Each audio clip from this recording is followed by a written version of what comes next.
Queridos, com muita alegria, saúdo a todos os presentes com a paz do Senhor. Amém. Eu quero ler o texto para que posteriormente voltem aos vossos assentos aqueles que assim podem fazê-lo.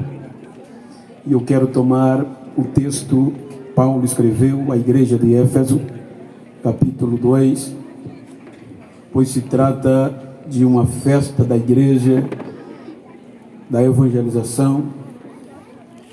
Então veio ao meu coração uma mensagem evangelística cristocêntrica, capítulo 2 da carta de Paulo aos Efésios, versículos 11, 12, 13, 16 e 17.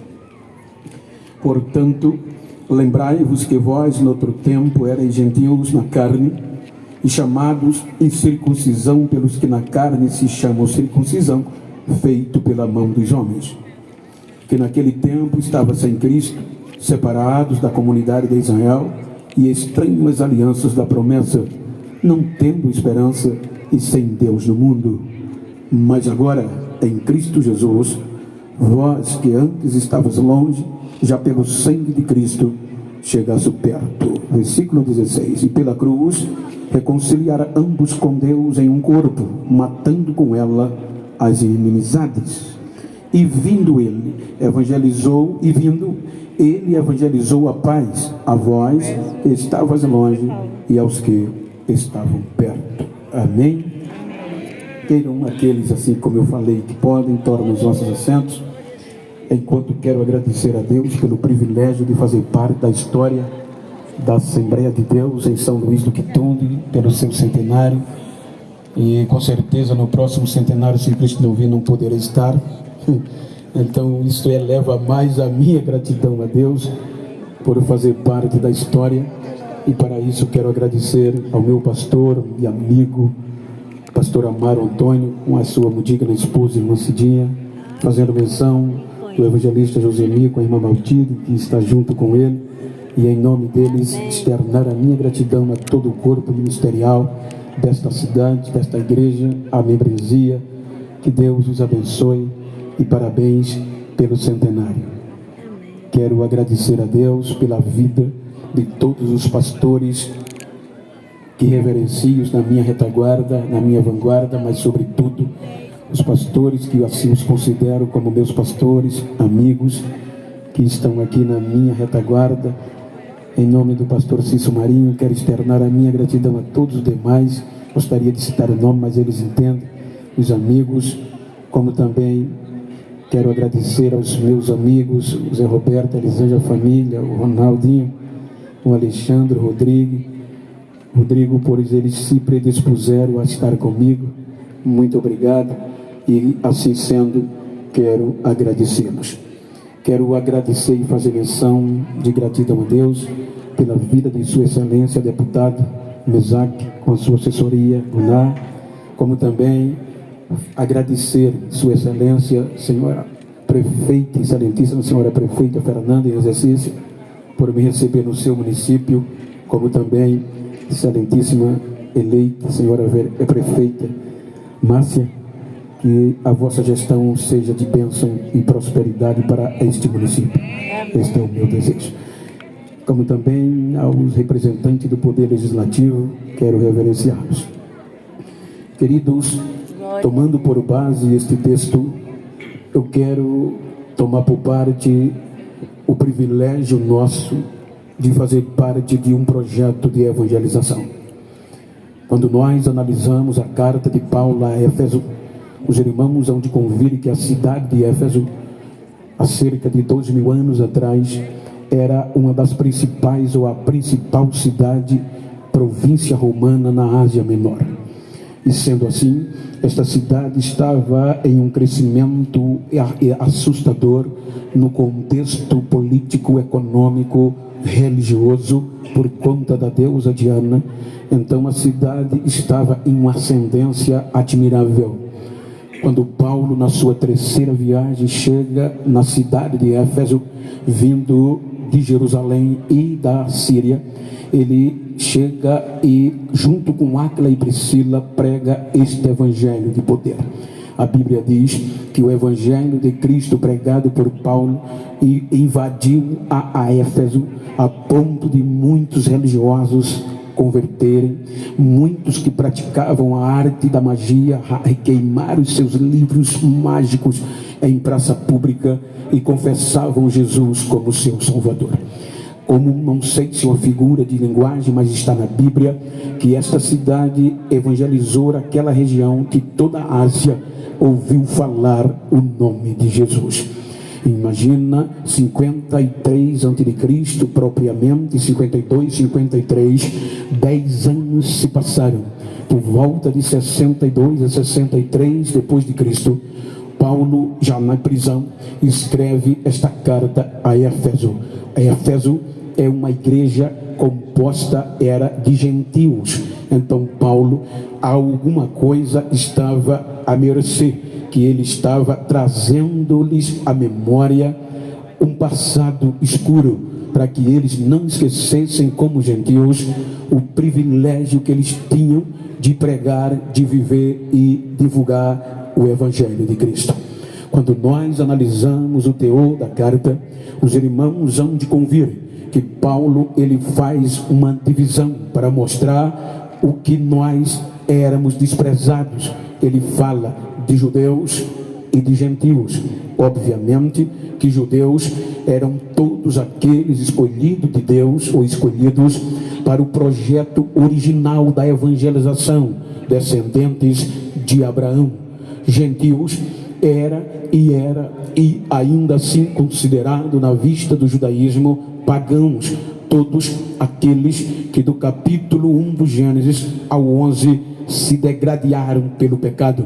Então todos os seres humanos que não fazem parte, não faziam e não fazem do sangue da descendência de Abraão, não era contado para a evangelização, era tido como pagão, como povo, como imundo, longe de Deus, sem paz no mundo.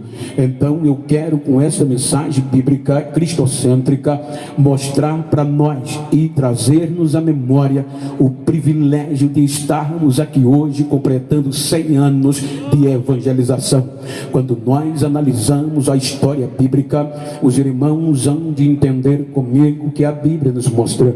Observem que quando nós falamos do contexto ser humano, Gênesis capítulo 1, versículo 26 diz que o homem, o ser humano, foi criado por Deus de uma forma perfeita. Quando Deus criou o homem, criou a sua própria imagem, a sua semelhança, para o homem viver eternamente.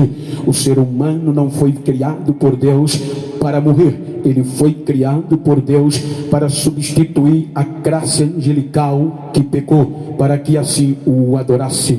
Capítulo 2 do Gênesis, Deus, versículo 8, diz a Bíblia, que ele planta um jardim, e neste jardim chama de Éden, paraíso, e põe este ser humano para habitar. Este lugar se tornou o lugar de relacionamento entre terra e céu.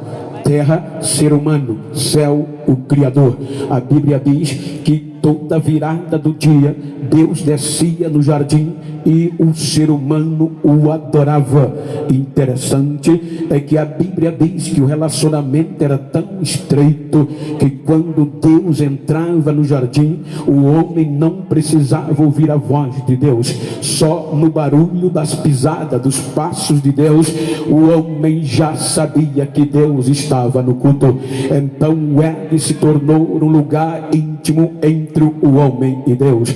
Capítulo 3 do Gênesis, o homem decepciona o ser humano, engodado pelo princípio do poder, ele desobedece à ordem de Deus, e sendo assim, o pecado entra, e o pecado traz a morte.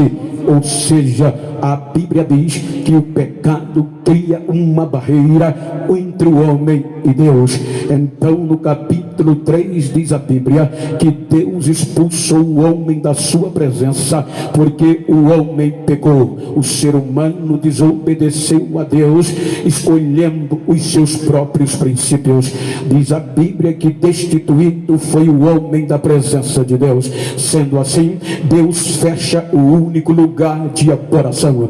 A Bíblia diz que Deus fecha o jardim do Éden e o homem não tem mais como voltar, pois o Éden é guardado por uma espada flamejante e os anjos querubins. Então não tem como voltar, sabendo Deus que seria impossível o homem viver sem a sua presença, mas para voltar precisava se reconciliar, e ele não ia ter capacidade à altura, porque cada dia o pecado vencia.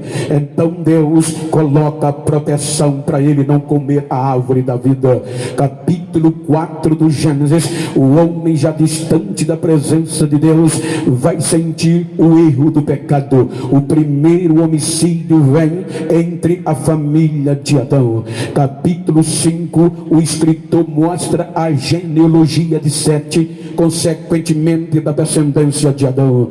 A Bíblia diz que no capítulo 6 do Gênesis, o homem, a degradação geral do gênero humano, está no total. O gênero humano degradou-se, o pecado cresceu, o pecado abundou, e aí Deus vê que a intenção do coração do homem era má. Então Deus toma uma decisão: acabar com a gente, acabar com os nossos antepassados, acabar com o ser humano. A Bíblia diz que o pecado cresceu a ponto de toda a intenção do coração do homem, do ser humano, ser mal e ofendendo a Deus. Então Deus disse: eu vou dar cabo, vou dar fim ao homem que criei, consequentemente todas as outras coisas. Porém, quando Deus sanciona a destruição da raça humana, abrindo mão, então entra a graça. A graça é um favor dado a quem não merece. A Bíblia diz que Noé acha graça aos olhos de Deus. Então Deus resolve poupar 8 almas para a preservação da raça humana. A sua sentença é aplicada. O capítulo 7 do Gênesis mostra a devastação do dilúvio, cobrindo o mais alto monte que existia na terra, a terra agora inundada pelas águas. Capítulo 7 mostra um longo período da terra submergida. Capítulo 8 do Gênesis, então Deus, pelas 8 almas preservadas pela graça, então Deus dá ordem para que as águas baixem. Quando as águas baixam, então Deus dá ordem e faz uma nova aliança. Ele diz a Noé e a sua descendência: 8 almas em toda a terra, que não vai mais destruir o homem por causa do pecado, mesmo ele dá uma nova aliança.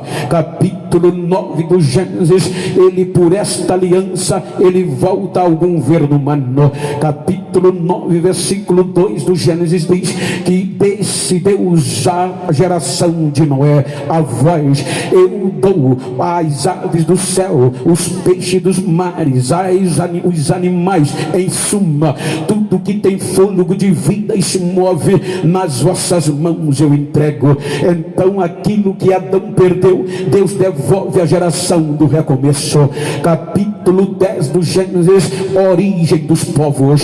Dentro do capítulo 10 vai surgir os princípios da origem: os semitas, os canitas e os jaftitas. Então toda a raça humana está baseada neste tripé, os descendentes de Noé.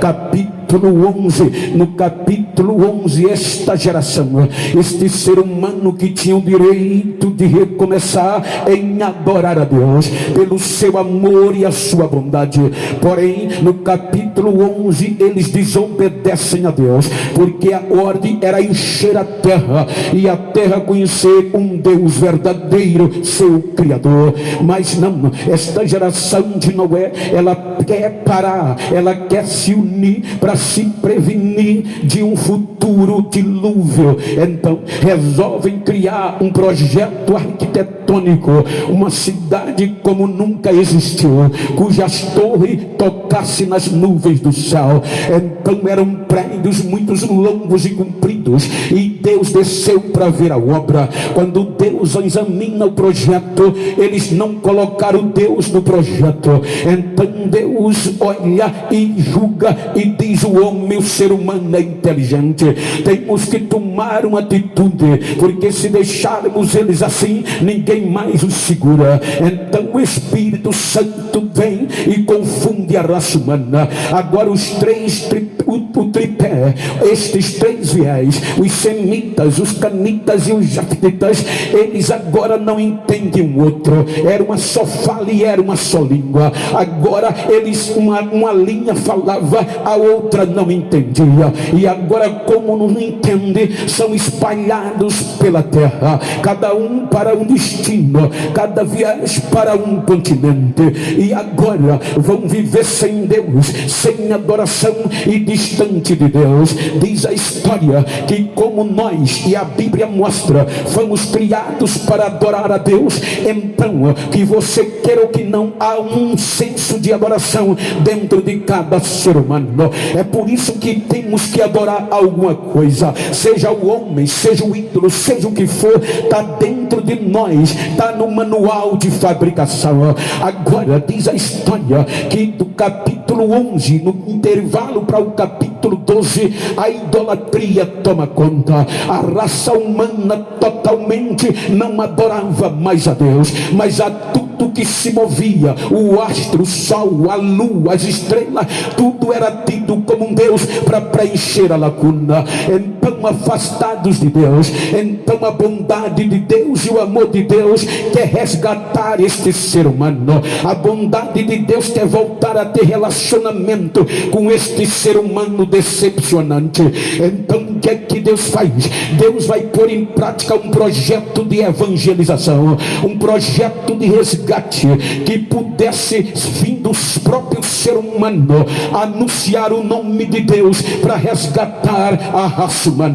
Então Deus vai elaborar e pôr em prática de forma coletiva, saindo de um único DNA, de um único homem, um único ser humano, o projeto original de evangelização. Capítulo 12 do Gênesis, disse Deus: Abraão, sai da tua terra, do meio da tua parentela, sai da casa do teu pai e vai para uma terra que eu vou te mostrar. No versículo 3 Deus diz o objetivo: eu vou abençoar você e os que te abençoarem, eu vou amaldiçoar os que amaldiçoar você, e em ti serão benditas todas as famílias da terra. Então o projeto de Deus era que por meio agora, já que o tripé, já que o viés de Sem, Cã e Jafé decepcionou, então Deus do ser humano vai pegar um único DNA sanguíneo, um único ser humano, para gerar um projeto de evangelização, para que por meio deste projeto toda a raça humana, toda a terra conhecesse a bondade, a graça, a misericórdia de um Deus amável. Então capítulo 12, Abraão acredita na proposta, e é uma proposta transcultural. Não era só a Ásia, mas era o planeta. Então Deus levanta Abraão. Quando chegamos no capítulo 15, versículo 13, Deus diz a Abraão: a tua descendência de certo será peregrina em uma terra que não é sua, e por um período de 400 anos vai ser tratada como escrava. Aí agora Deus vai fazer acontecer. Capítulos seguintes, Abraão gera Isaac, Isaac gera Jacó. Chegamos no capítulo 46, versículo 26 do Gênesis. A Bíblia diz que agora, diz o escritor, que as almas que desceram o Egito começou com Abraão, agora já tem Abraão e Isaac, passaram, agora tem Jacó. Aí o versículo diz que o projeto já sai para o Egito, das entranhas de Jacó, com 66 almas, o que saíram e entraram no Egito. Quando a gente conta José, Efraim e Manassé e Jacó, 70 almas, o projeto entra no Egito. O projeto de evangelização original, que começou com Abraão, agora chega no Egito com 70 almas. Então ali se estabelece, o tempo passa, chegamos no capítulo 50 do Gênesis, os patriarcas morrem e chegamos no capítulo 2 do livro do Êxodo. O capítulo 2 do Êxodo diz, Elian, olha, que ali houve uma crise, porque o projeto já era milhares de pessoas. O projeto no Egito cresceu, mas cresceu sem experiência com Deus, cresceu sem relação com Deus, cresceu na cultura egípcia e, queira que não, foi impregnada. Então diz o texto que houve um faraó no capítulo 1 que não conheceu a história do patriarca José, e quando olhou para o crescimento do projeto evangelização igreja, ele se assustou e disse: temos que parar este projeto, temos que acabar este projeto. Está crescendo cada dia, já é mais numeroso do que nós os egípcios. Então ou paramos agora, ou se houver uma guerra, eles se juntarem aos nossos inimigos, estamos perdidos. Então Faraó, como autoridade principal, a mais alta autoridade, o rei Faraó, determina que agora os homens sejam levados a uma carga de trabalho insuportável. Porque, primeira ideia, se eles trabalharem mais, se a carga, o horário for acrescido, eles não vão ter tempo de relacionar-se com as esposas, e não tendo tempo, a fecundação não existirá, e aí o projeto vai diminuir. Mas a Bíblia diz que aumentar a carga de trabalho, mas cada dia o projeto igreja crescia e assustava Faraó. Então ele decide acabar dentro do contexto da corrente sanguínea, quando ele diz, uma ordem do rei, que quando as parteiras que cuidavam dos partos das hebreias souber e ver que o menino nasceu, se for homem, matem na hora, se for mulher, deixai viver. Por quê? Porque se for homem, não pode continuar, porque matando o homem elimina a corrente sanguínea, porque vai faltar homem e as hebreias vão casar com o egípcio. Então o projeto de Deus era seguir a corrente sanguínea de Abraão. Então diz a Bíblia que quando as parteiras vão exercer a ordem, não conseguiram deter, porque o projeto crescia. Faraó ficou sabendo e tentou amedrontá-las, e elas respondem: rei, não tem como parar este povo. As mulheres hebreias são mais especiais e mais fortes do que as egípcias. Quando a gente chega, o projeto já tem nascido um crente novo para falar do nome de Deus. Não conseguiu parar. A Bíblia diz que agora ele vai dar uma ordem nacional.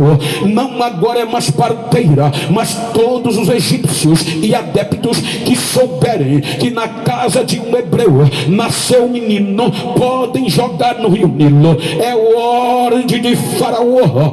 Agora é um projeto de cunho nacional. Então agora, se tem um vizinho egípcio ali, se eu sou um hebreu, a minha mulher teve um menino, o vizinho pode entrar na minha casa, assaltar o meu bebê e jogar no rio Nilo, sem sofrer penalidade. Muito pelo contrário, estava obedecendo uma ordem real. Porém, a Bíblia diz que neste inteirinho, capítulo 2 do Êxodo, veio um homem da casa de Levi e casou com a filha de Levi. Quem era? Arão, e a mulher Joquebede. De onde vem Arão? De Levi. De onde vem Levi? De Jacó. De onde vem Jacó? De Isaac. De onde vem Isaac? De Abraão. Então Deus vai seguindo o projeto, e nasceu um menino, e o menino era formoso. Quando Joquebede olha, diz: esse menino é um projeto de evangelização, não tem como não ser. E tentou esconder,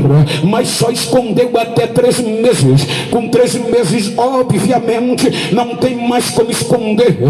O menino vai chorar mais alto, o menino vai gritar mais alto. Então ela diz: se a ordem é jogar no Nilo, eu não deixo ninguém jogar. eu mesmo vou fazer isso, eu mesmo jogarei no Nilo. Então ela não joga aleatório, ela pega um cesto, unta com betume e joga o projétil dentro do cesto e joga no rio Nilo. Eu já tive o privilégio de por algumas vezes navegar no rio Nilo, e não é estreito e não é curto, é um rio de muitas águas, mas como era na região de Gozen, pior ainda. Então ela joga o menino no Nilo e o vento sopra entre os juncos. O interessante é que o projeto de evangelização é controle de Deus. Então o menino, o vento vai soprando não para o alto Nilo, mas vai levando diretamente para o balneário da filha de Faraó. Quando chega no balneário que a filha do rei tomava banho, o cesto emperra entre os juncos. E quando naquele dia, não é coincidência, é poder de Deus, a princesa vai tomar banho com as suas empregadas. Aí vê o menino chorar, agora dentro do Nilo, já no Nilo. E quando as moças vão, que olha o menino, já identifica, diz: esse menino tem cara de crente, esse menino é dos hebreus, esse menino é um projeto de evangelização. Tira o menino do cesto e leva para a princesa. A irmã do menino ia acompanhando para ver o fim.